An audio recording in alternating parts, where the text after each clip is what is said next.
पैसों की जरूरत होते ही दिमाग में पहला ख्याल पर्सनल लोन का आता है। वजह ये होती है कि पर्सनल लोन आसानी से मिल जाते हैं और ये पैसा आप किसी भी काम के लिए ले सकते हैं। ज्यादातर लोग जरूरी या गैर जरूरी किसी भी काम के लिए पर्सनल लोन लेते हैं और यही होती है पर्सनल लोन से जुड़ी सबसे बड़ी मनी मिस्टेक। नमस्कार, मैं हूं श्रेया ठाकुर और आप देख रहे हैं बिज मनी का ये खास एपिसोड। इस कड़ी में हम आपको पर्सनल लोन से जुड़ी मनी मिस्टेक्स और इनसे बचने के तरीके के बारे में बताएंगे। तो शुरू करते हैं। लाइफ में अगर आप डेट फ्री हैं, मतलब आपके ऊपर कोई भी कर्ज नहीं है, तो इससे बढ़िया कुछ हो ही नहीं सकता। लेकिन अमूमन कम ही लोग ऐसे होते हैं जिन पर कोई कर्ज ना हो। लोगों को घर खरीदने, कार लेने जैसी लॉन्ग टर्म कैपिटल एसेट्स के लिए लोन लेने पड़ते हैं। ऐसा इसलिए करना पड़ता है क्योंकि इन एसेट्स को लेने में बड़ी पूंजी की जरूरत होती है। अब हर किसी के पास इतना पैसा तो होता नहीं है। इन कामों के लिए लोन लेना बुरा भी नहीं होता क्योंकि इनका इस्तेमाल संपत्ति बनाने में होता है।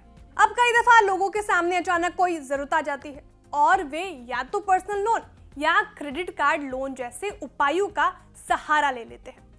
लेकिन ये पर्सनल लोन लेना आपको एक अलग ही मुश्किल में डाल सकता है। पर्सनल लोन अनसिक्योर्ड लोन होते हैं, यानी इनके लिए कोई कोलेट्रल की जरूरत नहीं पड़ती है। आजकल तो आपको ऑनलाइन ही ऐसे लोन मिल जाते हैं, ज्यादा वक्त भी नहीं लगता, फटाफट पैसा मिल जाता है, तो लोग भी जमकर ऐसे लोन ले लेते हैं। लेकिन इसकी एक कीमत होती है, वो होती है ऊंचा इंटरेस्ट रेट और कई तरह के चार्जेस, फीस और पेनल्टी। बैंक हो या एनबीएफसी, हर कोई पर्सनल लोन लेने को तैयार है। अब तो नए जमाने के ऐप भी आ गए हैं जो चुटकियों में आपको पैसा दे देते हैं। कई लोग क्रेडिट कार्ड के बकाया को भी फ्लेक्सी पे में तब्दील करा लेते हैं। इसमें हर महीने की किश्त बंध जाती है। 10,000 से 20,000 रुपए से पर्सनल लोन शुरू हो जाते हैं और हैसियत के हिसाब से कितना भी पैसा आप उधार ले सकते हैं। बात कर लेते हैं ब्याज दर और इस पर लगने वाली प्रोसेसिंग फीस की।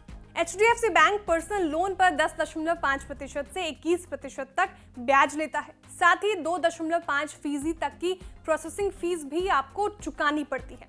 बस बैंक का इंटरेस्ट रेट 10.99% से लेकर 16.99% तक है। यहाँ भी 2.5% तक की प्रोसेसिंग फीस देनी पड़ सकती है। कोटक महिंद्रा बैंक में आपको पर्सनल लोन पर 10.25% और उससे ऊपर ब्याज देना पड़ता है। प्रोसेसिंग फीस 2.5% तक रहती है। कुल मिलाकर अगर आप पर्सनल लोन लेने जाते हैं तो आपको 9% से लेकर 40% तक ब्याज चुकाना पड़ सकता है। इसके अलावा 6% तक प्रोसेसिंग फीस देनी पड़ सकती है।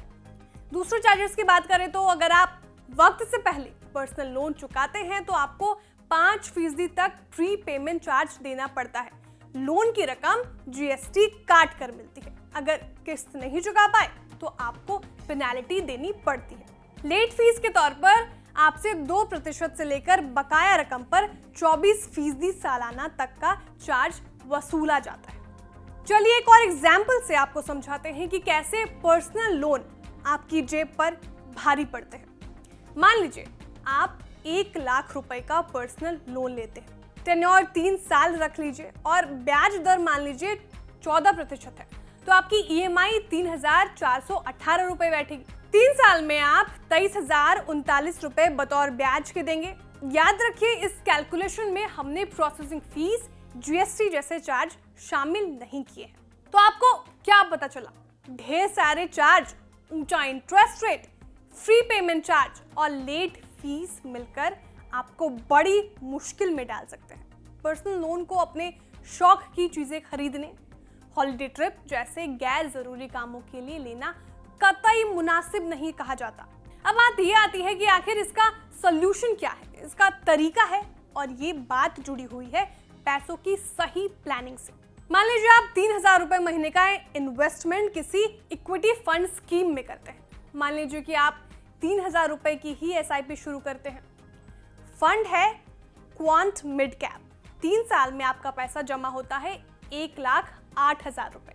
इस फंड ने गुजरे 3 साल में 40.10% का सालाना रिटर्न दिया है। रिटर्न का कैलकुलेशन 23 नवंबर 2022 को किया गया है।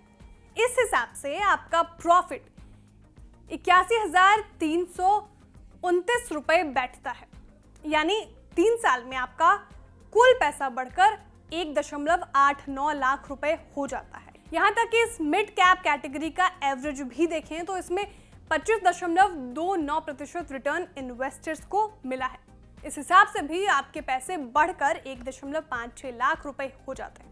इसमें आपका प्रॉफिट 47,744 रुपए होता है। अब आपकी 1 लाख रुपए की जरूरत भी पूरी हो गई और आप 23,000 रुपए ब्याज चुकाने से भी बच गए। है ना कमाल की बात। तो पर्सनल लोन का तोड़ है इमरजेंसी के लिए एक फंड को पहले से तैयार रखना। अपने लॉन्ग और शॉर्ट टर्म गोल्स के लिहाज से पैसे इन्वेस्ट करते रहिए। ये पूंजी ही आपकी किसी भी अचानक पड़ने वाली जरूरत को पूरा करने में मददगार साबित होती। तो ये थी बात पैसों से जुड़ी एक बड़ी मनी मिस्टेक की। बटुए से जुड़ी ऐसे ही दूसरी अहम जानकारियों के लिए आप बने रहिए बिज़ मनी के साथ।